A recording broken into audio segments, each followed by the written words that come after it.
بسم اللہ الرحمن الرحیم. السلام علیکم ورحمۃ اللہ.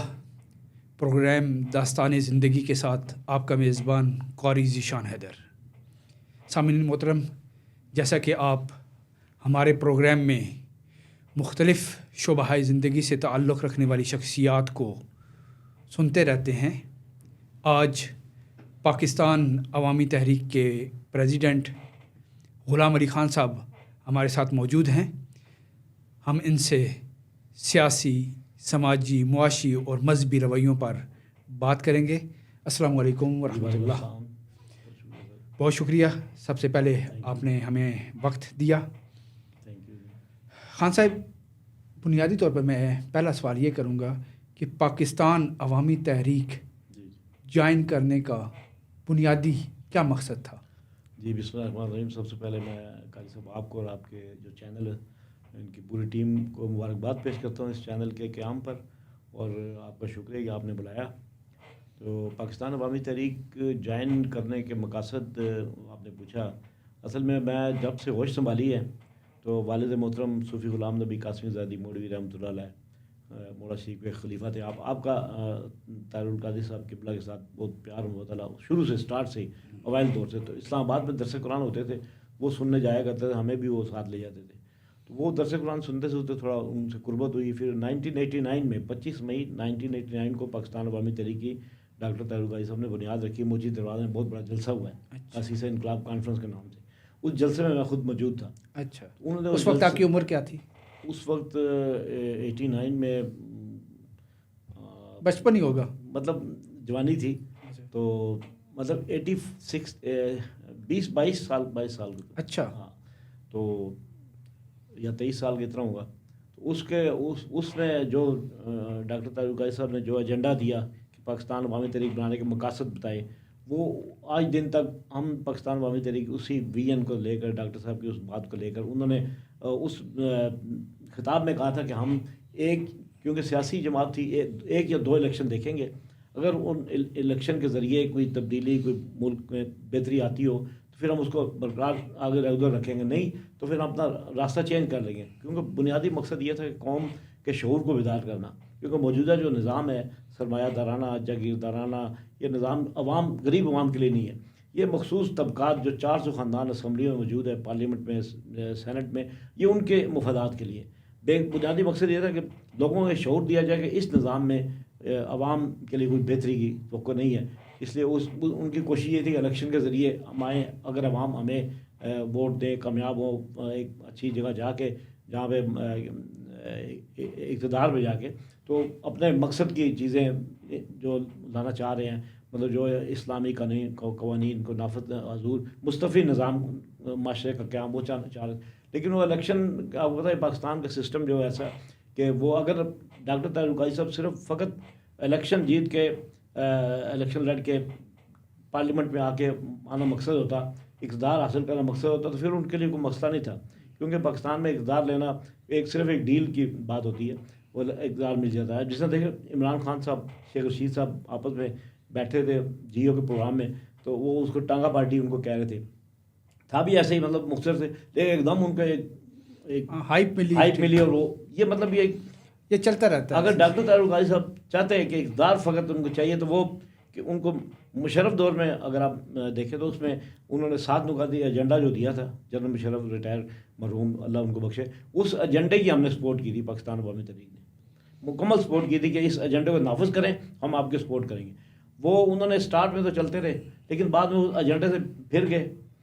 پھر وہ اس وقت اگر ڈاکٹر صاحب چاہتے تو اس وقت ہمیں اقتدار بالکل مل رہا تھا، پلیٹ میں رکھ کے مل سکتا تھا. لیکن ان کو ہوئی بھی، انہوں نے ڈیل نہیں کی. انہوں نے کہا صرف آپ ڈاکٹر صاحب جب مشرف سے ملے، انہوں نے کہا آپ کو ہم اقتدار کے لیں، ہم چاہتے ہیں کہ یہ جو چیز ہے نا، ڈاکومنٹ لے کر گئے تھے، یہ آپ نافذ کر رہے ہیں، آپ کے پاس قوت ہے، آپ اس کو نافذ کر سکتے ہیں. لیکن وہ انہوں نے وعدہ کیا لیکن کیا نہیں. اگر وہ تمام چیزیں نافذ کر رہے تھے، وہی انقلاب ہوتا، وہی مصطفی معاشرہ بن جاتا. سے پاکستان کی بہتری کے لیے اگر وہ کوئی چاہے، ڈاکٹر صاحب نے اپنا ایجنڈا دے دیا، ڈاکومنٹ دے دیا، یہ تیار ہے سارا کچھ، آپ یہ نافذ کریں. اگر آپ نافذ کرتے ہیں تو ہمارا مقصد اقتدار نہیں تھا. انہوں نے یہ بات کلیئر کئی بار کی کہ ہمارا مقصد اقتدار نہیں ہے، لیکن وہ نہیں ہو سکا. انہوں نے پھر وہ کاف لیگ بنائی، اور پھر ڈاکٹر صاحب صرف اکیلے ایک سیٹ جیتی ہے ٹھیک ہے، 1 سیٹ جیتی ہے، ورنہ ہمارا پورے پاکستان میں کینڈیڈیٹ ہمارے کھڑے تھے. ظاہر ہے پھر وہ ڈیل نہیں تھی تو نہیں جیتے، جن کے ساتھ ڈیل تھی وہ جیت گئے. ایک اور چیز ہے کہ ڈاکٹر صاحب کا اقوام عالم علمی اعتبار سے معترف ہے، جی جی اور پاکستان بھی، پاکستان کا ہر شہری، ہر مسلمان ان کی علمی صلاحیتوں کا قدردان بھی ہے، معترف بھی ہے. لیکن اب عوامی تحریک ظاہری بات ہے کہ سیاسی پلیٹ فارم تھا، انہیں اس میں کوئی خاطر خواہ کامیابی حاصل نہیں ہوئی. جب پہلے بھی مشرف صاحب کے ساتھ بھی ملنے میں، پھر بعد میں بھی، پھر اس کے باوجود انہوں نے ایک نعرہ لگایا سیاست نہیں ریاست بچاؤ. پھر اس سے کیا حاصل وصول ہوا؟ بات یہ نا، آپ کہہ رہے ہیں کہ کوئی حاصل وصول نہیں ہوا ڈاکٹر، وہ میں کہہ رہا ہوں کہ اگر وہ چاہتے اقتدار تو پھر وہ مشرف دور مل سکتا تھا ان کو، کیونکہ ان سے انڈرسٹینڈنگ ان کی سپورٹ کی تھی 7 نکاتی ایجنڈے کی. لوگ کہتے ہیں مشرف کی سپورٹ کی، ہم نے مشرف کی ذات کی سپورٹ نہیں کی تھی، 7 نکاتی ایجنڈے کی تھی. وہ جو بہت اچھا ایجنڈا چارمنگ تھا، اگر وہ نافذ ہو جاتا تو آج پاکستان کے حالات یہ حالات نہ ہوتے. دوسری بات آپ نے کہا کہ دوسرا سوال کیا، ریاست نہیں سیاست، ہاں سیاست نہیں ریاست بچاؤ. اس لیے کہ جب ڈاکٹر طاہر القادری صاحب جب اکیلے ممبر بنے اسمبلی کے 2 سال یا 2.25 سال رہے ہیں پارلیمنٹ میں آ کے، مجھے اعزاز حاصل ہو ان کے ساتھ رہا ہوں 2-2.5 سال میڈیا کی میری ذمہ داری تھی. تو ڈاکٹر صاحب اسمبلی میں انہوں نے آ کے دیکھا، 2 سال سارا دیکھ لیا. ان کا نچوڑ یہی نکالا کہ اس اسمبلی میں غریب عوام کی کوئی بات نہیں ہے. وہی 400 خاندان ان کے مفادات ان کے ارد گرد گھومتے ہیں، ان کے مفادات. لہٰذا انہوں نے یہ فیصلہ کیا کہ اس میں تو کوئی عوام کی توقع نہیں ہے، عوام کے خیر کی توقع نہیں ہے، عوام کے مسائل اس میں حل نہیں ہے، یہ صرف سرمایہ داروں جاگیرداروں کا ہے. اس لیے انہوں نے استعفیٰ دے دیا، استعفیٰ کا اعلان کیا. اس کے بعد ایک بعد میں اس وقت کی اپوزیشن قاضی حسین احمد، راجہ پرویز، یہ سب وہاں موجود تھے. انہوں نے کہا ڈاکٹر صاحب آپ استعفیٰ نہ دیں، بلکہ ایم بھی تھی نا، ایم کو حکومت ملی تھی، تو وہ کہہ رہے تھے ہم بھی استعفیٰ دیں گے. لیکن ڈاکٹر صاحب نے کہا جی میرا فیصلہ اٹر ہے، آپ جو مرضی کریں. انہوں نے استعفیٰ پھاڑ دیا راجہ پرویز صاحب نے اسمبلی میں. انہوں نے کہا جی انہوں نے لاہور چلے گئے، لاہور جا کے استعفیٰ وہ کر دیا، فیکس کر دیا. اور لیکن وہ کہنے کے بعد اس نظام کے تحت انہوں نے دیکھا کوئی عوام کی خیر کی توقع نہیں ہے، اس لیے وہ اپنے، پھر آپ نے سوال 2013 کیا، مجھے وہ تھوڑا سا بتانا دے. پھر انہوں نے 2002 کے بعد وہ اپنا بیداری شعور کی ایک مہم شروع کی، جو تمام تنظیمات تحریک کے انہوں نے لوگوں کو شعور کے بیداری کے لیے، مطلب ایک مختلف پروگرام ہوتے رہے، سیمینار ہوتے رہے، لوگوں کو ملتے رہے. پھر 2012 میں وہ پھر اپنے تحریر کے فکری کام کے لیے کینیڈا چلے گئے. وہاں بیٹھ کے پھر 2012 میں جب انہوں نے 23 دسمبر 2012 کو انہوں نے مینار پاکستان میں اتنا بڑا اجتماع ہوا، کئی بار یہ بات کہی ہم نے کہ وہ اجتماع تحریک پاکستان کے وقت ہوا تھا. اس کے بعد کوئی جماعت اتنا بغیر کرسیوں کے، بغیر نیچے دھری کچھ چیز نہیں تھی، کرسیوں کے بغیر اتنا بڑا اجتماع کہ لاہور پورا پیک تھا. اس اجتماع میں سیاست نہیں ریاست بچاؤ ان کا ایجنڈا تھا.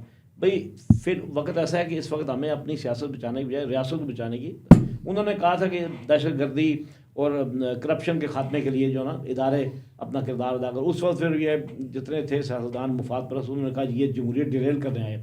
حالانکہ اصل جمہوریت کا قائم ہی تب ہونی تھی اگر وہ کرپشن، دہشت گردی یہ سارے خاتمے ہو جاتے اور ادارے اپنا کام کرتے. لیکن اداروں کو اپنا کام نہیں کرنے دیا گیا، اور جو مفاد پرست سیاستدان تھے وہی مختلف پارٹیاں بدل آتے رہے، آ رہے ہیں، کبھی پی ٹی آئی کے ساتھ، کبھی نون کے ساتھ. وہی لوگ جو چند خاندان ہیں، اگر وہ ان جماعتوں کے ساتھ نہیں ملیں گے تو حکومت نہیں بنتی. جن کے ساتھ وہ ملتے ہیں حکومت بنتی ہے. یہ تو بالکل طے شدہ بات ہے. یہ ڈاکٹر صاحب نے یہ کام نہیں کیا، انہوں نے یہ نہ یہ جو نہیں. لیکن آپ مینار پاکستان والے جلسے کے بعد انہوں نے جنوری 2013 میں دھرنا بھی لے کے آئے، اسلام آباد دھرنا بھی ہوا. لیکن وہاں پر بھی جو ان کے معاہدات ہوئے، جو باتیں ہوئیں، اس میں سے آپ کیا سمجھتے ہیں کہ 2013 کا جو دھرنا تھا نا، وہ خالصتاً الیکشن کمیشن کی انتخابی اصلاحات کے لیے تھا. الیکشن کمیشن کی تحلیل سنیں نا، الیکشن کمیشن تحلیل کر کے ان کا نیا الیکشن کمیشن بنایا جائے، کیونکہ یہ 2 پارٹیوں کے مفادات انہوں نے مل کے بنایا تھا. بات بھی یہی تھی. اور اس کے بعد انتخابی اصلاحات کی جائیں، اس کے بعد الیکشن کرائے جائیں. لیکن اس وقت پارٹی کی گورنمنٹ، لیکن اصلاحات ہوتی تو آج 2024 میں وہی کہہ رہا ہوں، اگر ہوتی، انہوں نے مطالبہ کیا کہ کریں، لیکن اس وقت پیپل پارٹی کی حکومت تھی، پوری حکومت کنٹینر میں آئی. انہوں نے کہا جی آپ کیا چاہتے ہیں؟ ڈاکٹر صاحب نے کہا یہ اصلاحات، انتخابی اصلاحات کے بعد الیکشن کرایا جائے، یہ اصلاحات چاہتے ہیں ہم. انہوں نے معاہدہ کیا ریٹن، ٹھیک ہے. پھر انہوں نے نہیں کیا نا، انہوں نے اس پہ عمل نہیں کیا. یہ تو اب دنیا کے سامنے ہے کہ ریاست نے ریٹن معاہدہ کیا، عمل درآمد بالکل نہ ہوا. ابھی موجود ہے، وہ ریکارڈ میں موجود ہے وہ. ٹھیک ہے. تو پھر اب کچھ آج ویب سائٹ پہ لگا ہوا ہے وہ. نہیں، لیکن اگر عمومی طور پہ آپ جائزہ لیں گے تو لوگ کہیں گے کہ لے دے کی سیاست ہوئی. ٹھیک ہے اس وقت، یعنی کہ صرف یعنی کہ یہ ایک کاغذ تھا ریٹن معاہدہ، جیسے ایک ردی کا کاغذ تھا جس میں اگر اس میں پاور ہوتی تو کچھ نہ کچھ تو چینج ہوتی. حکومت وقت وزیر اعظم، اس کے وزیر سارے بیٹھے ہوں، وزیر داخلہ، وزیر خارجہ اور وزیر اعظم بھی اس میں انوالو ہو، ڈائریکٹ صدر انوالو ہو، تو وہ معاہدہ ایسے کاغذ نہیں ہوتا، وہ معاہدہ ہوتا ہے. لیکن وہ حکومت نے دھوکہ کیا. ہاں حکومت عمل درآمد انہوں نے کہا. اس کے بعد ہماری میٹنگز ہوتی رہی، مرکز میں لاہور آتے رہے، ادھر اسلام آباد میٹنگ ہوتی، یہ کرنا ہے وہ کرنا. اس کے بعد یہ پیچھے ہٹ گیا. اچھا اس کے بعد بھی میٹنگز آپ کی چلتی رہی ہیں، مطلب وہ گونگلو میٹنگ لانے سے انہوں نے کرتے رہے، لیکن انہوں نے کرنا نہیں تھا، نہیں کیا. اگر اس وقت ہم ہٹ جاتے نہیں، ہم اس کے بغیر نہیں جائیں گے. اس دوسری چیز یہ اس دھرنے میں ڈاکٹر طاہر القادری صاحب عمران خان صاحب کو بائی نیم بلاتے رہے، 5 دن بیٹھے رہے کہ خان صاحب آپ آئیں، آپ نے الیکشن لڑنا ہے، آپ نے وزیر اعظم بننا، میں نے نہیں لڑنا، مجھے مطلب کوئی ضرورت نہیں، نہ وزیر اعظم بننے کی نہ شوق ہے نہ ضرورت ہے، آپ نے بننا، آپ آئیں، آپ اس دھرنے میں شامل ہوں تاکہ ہم مل کے اس مطلب اتنا پریشر ڈیولپ کریں تاکہ حکومت مجبور ہو جائے اصلاحات کرنے پر. لیکن وہ انہوں نے کہا جی نہیں، ہم نہیں آئیں گے اس دھرنے میں کیونکہ یہ غیر آئینی اب کر رہے ہیں، ہم اس آئینی طریقے سے حکومت آئیں گے، الیکشن لڑیں گے، جیتیں گے اور پھر تبدیلی لے کے آئیں گے اسی نظام میں رہتے ہوئے. ڈاکٹر صاحب نے کہا تھا اس نظام میں کوئی تبدیلی نہیں آ سکتی. کارکنوں نے کہا کسی نے اگر کوئی آپ کو کہتا ہے نا میرے سائن کا دستخط کر کے دے رہے ہیں اس نظام کے تحت کوئی تبدیلی نہیں آئے گی. چلیں وہ مان لیا، لیکن دیکھیں کہ پھر انقلاب مارچ 2014 میں ہوا. اس میں یعنی کہ ڈاکٹر صاحب نے عمران خان کے ساتھ مل کے ایک ہی کنٹینر بلکہ کزنس مل گئے، ٹھیک ہے، سارا کچھ ہو گیا. پھر عمران خان کی حکومت بھی آئی. تو کیوں نہیں ڈاکٹر صاحب نے اس وقت عمران خان صاحب کے ساتھ ان کے سامنے اپنے مطالبات رکھے، جس میں سانے ماڈل ٹاؤن بھی ہے اور چیزیں بھی ہیں جو یقیناً منوا سکتے تھے عمران خان صاحب سے، لیکن اس حوالے سے آپ اس وقت بالکل خاموش رہے، سائلنٹ رہے. نہیں اس وقت عمران خان سے صاحب سے مطالبہ تو نہیں کر سکتے تھے، وہ تو قرآن نہیں تھے. نہیں دیکھیں سارے بعد کی بات کریں جب عمران خان بات کا میں بتاتا ہوں اپنے اقتدار میں آئے 2013 کے، اس کے بعد سانے ماڈل ٹاؤن کر دیا انہوں نے ڈرانے کے لیے تاکہ یہ لوگ نکلے نا، انقلاب کا نام نہ لیں، تبدیلی کا نام نہ لیں. انہوں نے سانے ماڈل ٹاؤن کر دیا، حالانکہ وہ دن دہاڑے پورے ٹی وی چینل پہ ریکارڈ موجود ہیں. تو اس جو 2014 لانگ عوامی انقلاب مارچ ہے، اس کے مقاصد 2 تھے. ایک تو سانے ماڈل ٹاؤن کا انصاف، دوسرا جو اپنا آئین کی عملداری، مطلب آئین میں سب کچھ موجود ہے، عوام کے حقوق موجود ہے، ریاست کی ذمہ داری، عوام کو حقوق سب کچھ موجود ہے، ہر چیز ملتی ہے اگر آئین پہ عمل ہو جائے. آئین کی عملداری اور انصاف، سانے ماڈل ٹاؤن، یہ 2 مقاصد ہمارے، 2 مقدمات لے کر ہم آئے تھے. جب عمران خان صاحب ایک مقدمہ لے کے آئے تھے کہ 4 حلقے کھول دیں، ٹھیک ہے، اس میں مطلب ان کا اپنا تھا، ہمارا اپنا، لیکن یہ کہ نہیں وہ تو بات ہوگی. پھر عمران خان صاحب دور حکومت میں آ گئے، دور اقتدار میں آ گئے، ٹھیک ہے. جب ان کا دور اقتدار تھا تو آپ نے کیوں نہیں زور دیا، فوکس کیوں نہیں دیا؟ کیا آپ نے اس حوالے سے یعنی کہ کارکنوں کو مایوس نہیں کیا اپنے ساتھ، جو شانہ بشانہ سردی گرمی بارش ہر حوالے سے یہ جو یہاں پر بیٹھ رہے، وہ تو ابھی ڈاکٹر صاحب ابھی بھی کال دیں نا اسی طرح آئیں گے، کوئی مایوسی نہیں ہے. بات یہ ہے کہ اب خان صاحب نے، عمران خان صاحب نے، اب وہ بار بار نہیں کہنا چاہیے، آپ سوال ایسا کر رہے ہیں، خان صاحب نے ڈاکٹر صاحب کے ساتھ بیٹھ کے ماڈل ٹاؤن میں آ کے مختلف جلسوں میں، پریس کانفرنس میں کہا کہ جب ہماری حکومت آئے گی ہم 1 مہینہ میں انصاف دیں گے، کیونکہ ثبوت سارے ٹی وی موجود ہے. خان صاحب کے بیانات ہیں، ابھی بھی آپ چینل پہ پڑھے ہوئے سارے بیانات، سن رہے نا، میری بات پوری ہونے دیں. مطلب وہ 1 مہینے میں انصاف دیں گے. اب 4 سال وہ رہے ہیں، اب ان سے یہ پوچھنے والا سوال ہے یا ان کے نہیں، لیکن دونوں طرف سے سائلنٹ ہو گئے نا، خاموش سائلنٹ نہیں ہوئے، سائلنٹ نہیں بتا دو. کیس تک نہیں اوپن ہوا، پھر کیس اوپن ہے. 4 سال انہوں نے نام نہیں لیا، کیوں نہیں لیا یہ خود وہ بتا سکتے ہیں، کس نے انہیں روکا تھا، کس طاقت نے. آپ ہم نے کیا کیا، پاکستان عوامی نہیں فورس کیا ہے. میں بتا دوں، ہم ان کے وزیر اعلیٰ، ان کے گورنر گنڈا پور صاحب، ہمارے مختلف قیادت ان پر جاتی رہی بارہا، اور ان کو بیان اس کا کوئی کریں، ماڈل ٹاؤن کو کچھ کریں. ان کی جب ہم نے سپورٹ کی پورے پاکستان میں، مطلب غیر اعلانی، غیر وہ کوئی اتحاد نہیں تھا، لیکن سارے کارکنوں کو سپورٹ کیا، ہم نے بھی کیا اپنے حلقے میں. ان سے مطالبہ یہی تھا کہ آپ نے جب اسمبلی میں جا کے ایک ہی مطالبہ، ہمیں کوئی سیٹ نہیں چاہیے، ہمیں کوئی بلدیاتی الیکشن کچھ نہیں، صرف ہمیں یہ چاہیے کہ وہاں جا کے انصاف کی بات کرنی ہے آپ نے. لیکن انہوں نے انصاف کی بات نہیں کی.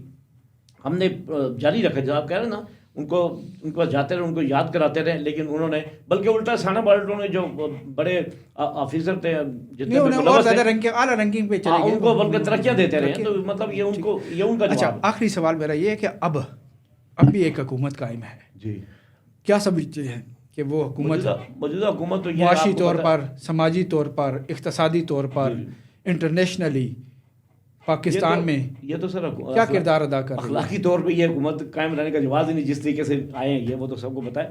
دوسری بات یہ کہ یہ پنجاب کے جو وزیر اعلیٰ ہیں اس وقت ہیں، انہوں نے پچھلے دنوں ایک اسکیم نکالی ستھرا پنجاب کے نام سے، ٹھیک ہے. اس کے پورے پنجاب میں اربوں روپے کے بینر لگے، ہر کھمبے میں بینر لگا، پنڈی میں، مطلب پورے پنجاب میں بینر لگے، اربوں خربوں روپے کے بینر سے لگے اس کی تصویروں والے. اس کا صفائی کا نظام کیا، میں اپنے علاقے میں ہم دیکھو کوئی، ہم نے کمپلینٹ بھی کرائی ہیں بھئی یہ صفائی تو ویسے ہی ہے، بینر پہ اربوں روپے قومی خزانے میں بوجھ بنانے کے لیے صرف اپنی تصویر ڈیکوریشن لگا کے کر دی، اپنی ذاتی تشہیر کر رہے ہیں. قومی خزانے پہ بوجھ ہے، اس کو ختم ہونا چاہیے. ادارے جو ہمارے بیٹھے کس لیے بیٹھے ہیں، وہ کیوں نہیں پوچھتے ان سے بھی آپ یہ اتنے خرچے کر رہے ہیں اپنی تصویریں لگا کے، کام تو کوئی بھی نہیں پریکٹیکلی. پھر 1 سالہ کارکردگی ان کی آ گئی پنجاب گورنمنٹ، اس پہ بھی اربوں روپے کے بینر لگے، کوئی پوچھنے والا نہیں ہے ان کو کہ کیا کر رہی ہے. کارکردگی کون سی 1 سال کی ان کی، آپ کے سامنے سارا کچھ صرف پیپروں میں ہے. اب ٹی وی کی حد تک بیان ہے، پریکٹیکلی کوئی میں نہیں سمجھتا کوئی عوام کو ریلیف ملا. الٹا اب دیکھیں پٹرول 50 پیسے سستا کیا انہوں نے، اب جب بڑھانا ہو تو 50 5 روپے 10 روپے 15 روپے، اب کم کیا 50 روپے، تو عوام کی توہین ہے. بتاؤ یہ جب پچھلے عمران خان کے دور میں 12 روپے پٹرول پڑا تھا ایک دفعہ رات کے، انہوں نے چھوڑ ڈال دیا. یہ مطلب احتجاج کرنے لگے، ریلیاں نکالنے بھی یہ ظلم ہو گیا. تو آپ کیا کر رہے ہیں؟ آپ کو ابھی دیکھیں رمضان شریف ہے، پوری دنیا میں جو غیر مسلم ممالک میں وہاں پہ جو اشیاء خرد و نوش کی چیزیں کم، ان کی قیمتیں کم، بہت زیادہ کم کر کے ریلیف دیا گیا ہے. یہاں پاکستان میں فروٹ مہنگا ہے، سبزی مہنگی ہے، گوشت ڈبل ریٹ ہو گیا ہے. اور یہ سب جنہیں ہم نان مسلم کہتے ہیں، غیر مسلم کہتے ہیں، انہوں نے رمضان شریف تقدس خیال رکھا، ان کو نہیں ہے. یہ تو مہنگائی ہوتی ہے، لوگ تو بڑی مشکل ہے، بہت مشکل حالات میں عوام کی. کیا پاکستان عوامی تحریک اس حوالے سے اپنا جو احتجاج ہے وہ ریکارڈ کروا رہی ہے؟ دیکھیے ان کے آگے کیا احتجاج کرنا، احتجاج تو نہیں، لیکن ہم شعور کی بیداری کے لیے پاکستان عوامی تحریک تحریک مناظر قرآن مدر فورم ہے، پاکستان عوامی تحریک ان کا ایک ذیلی فورم ہے، اور وومن لیگ ہے، یوتھ لیگ ہے، مصطفی اسٹوڈنٹ موومنٹ ہے، سب اپنی سطح پہ کام کر رہے ہیں شعور کی بیداری کا. اب 25,000 مراکز علم قائم کرنے کا کام، وہ اس پہ بڑے پیمانے میں کام ہو رہا ہے. مطلب سب سے پہلے مصطفی معاشرے کا قیام، مصطفی معاشرہ تب ہوگا تو ہم لوگ خود اپنے کردار کو مصطفی بنائیں گے. جب ہم اور آپ مصطفی ہو جائے کہ مصطفی معاشرہ قائم ہوگا، تب جا کے ریاست مدینہ کا تصور بنے گا. تو اس کے لیے بہت بڑی ایفرٹ کی ضرورت ہے. ہوم ورک چاہیے نا، ہوم ورک چاہیے. ہوم ورک ہو رہا ہے پاکستان عوامی تحریک مناظر بڑے پیمانے پہ، مطلب اندرون سندھ چلے جائیں، اندرون بلوچستان. اچھا ایک میرا لوگوں کے شعور کے لیے بڑے پیمانے پہ کام ہو رہا ہے. بلا شبہ ہوم ورک ہو رہا ہے، لیکن یہ ہوم ورک اہل اقتدار تک ڈاکٹر صاحب کیوں نہیں پہنچاتے؟ ٹھیک ہے بھائی میں اقتدار میں نہیں آتا، مجھے کچھ نہ دیں، لیکن یہ اس پر عمل پیرا ہوں. دیکھیں انہوں نے، اب آپ کے سوال کا پتہ نہیں لمبا نہ ہو جائے، 3 جو ہے نا 3 پاکستان کے بڑے، انہوں نے سارے مرڈو انصاف کا وعدہ کیا، لیکن انصاف نہیں ہوا. ٹھیک ہے، وہ اب ڈاکٹر صاحب کس کو آگے رہے؟ مطلب سب سے پہلے راحیل شریف صاحب نے جب دھرنا تھا 2014 میں، ان کے پاس جب عمران خان صاحب بھی گئے، ڈاکٹر صاحب انہوں نے بلایا، ڈاکٹر صاحب نے 3 گھنٹے ان کو بریفنگ دی بھی، یہ ڈاکومنٹ لے کے آئیں، اب اس کو نافذ کریں. ٹھیک ہے، انہوں نے کہا ٹھیک ہو، اس کو نافذ کریں گے، انصاف بھی آپ ملے گا.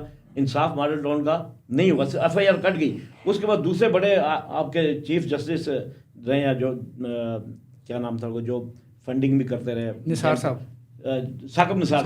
ان کے پاس جب کیس گیا، ڈاکٹر صاحب خود پیش ہوئے، بچی وہ جس کی والدہ شہید ہوئی وہ پیش ہوئی. ثاقب نثار صاحب چیف جسٹس سے انہوں نے کہا جی، مطلب وہاں پہ بیٹھ کے اپنی سیٹ پہ انہوں نے کہا آپ ہمارے پاس آ گیا، آپ کا کیس ہمارے پاس آ گیا، آپ نے ابھی احتجاج نہیں کرنا. ڈاکٹر صاحب کہا آپ کو انصاف ملے گا. اس بچی کو بھی کہا آپ پڑھیں، آپ کو انصاف ملے. دیکھو دوسرے اس نے چیف جسٹس صاحب نے کہا ابھی تک انصاف نہیں. تیسرے وزیر اعظم عمران خان نے کہا جی ہم 1 مہینے میں انصاف دیں گے. یہ 3 بڑوں کا کہنا بھی انصاف نہیں کیا ہم پھر یہ کہہ سکتے ہیں کہ ریاست نے آپ کے ساتھ دھوکہ کیا؟ مطلب ریاست کی ریٹ کہاں ہے؟ پہلے بھی نہیں تھی، اب بھی نہیں ہے. پھر انصاف کا قانون نہیں ہے اس ملک میں. جب تک انصاف کا قانون نہیں ہوگا تو کیسے معاشرہ ترقی کرے گا؟ لہٰذا سب سے پہلے انصاف کا قانون، اور ریاست کی ذمہ داری ہے آئین کے تحت کہ ہر شہری کو بنیادی سہولیات مفت فراہم کرے. مفت نہیں تو 50% فراہم کرے، لیکن یہاں فراہم کرنے کے بجائے ان سے چھینی جا رہی ہے. آج کل جو صفایا کیا جا رہا ہے، مطلب تجاوزات کی آڑ میں، ٹھیک ہے اچھی بات کرنا چاہیے، لیکن تجاوزات کی آڑ میں انہوں نے اب یہ مہینہ یا 2 مہینے گزرے، غریب کا نقصان ہو رہا ہے نا، وہ چیزیں وہیں آ جائے گی. اب غریب کا جائیں، غریب کو کوئی سنو، ان کو ہٹا کے وہ پھینکا. اب ان کا کوئی پوچھنے والا نہیں، ان کے رمضان شریف ہے، ان کے بچے کہاں سے کھائیں گے؟ کوئی متبادل نہیں دیا اور ان کو اٹھا کے پھینک دیا. مطلب لانگ ٹرم پالیسی نہیں ہے، شارٹ ٹرم بس آئے اور چلے گئے، بس اپنا دکھایا ہم نے کام کیا ہے. لیکن ان کو نقصان ہوگا اس چیز کا، کیونکہ غریبوں کے روزی بجائے دینے کے روزی روزگار انہوں نے بند کیا انہوں نے. بہت شکریہ.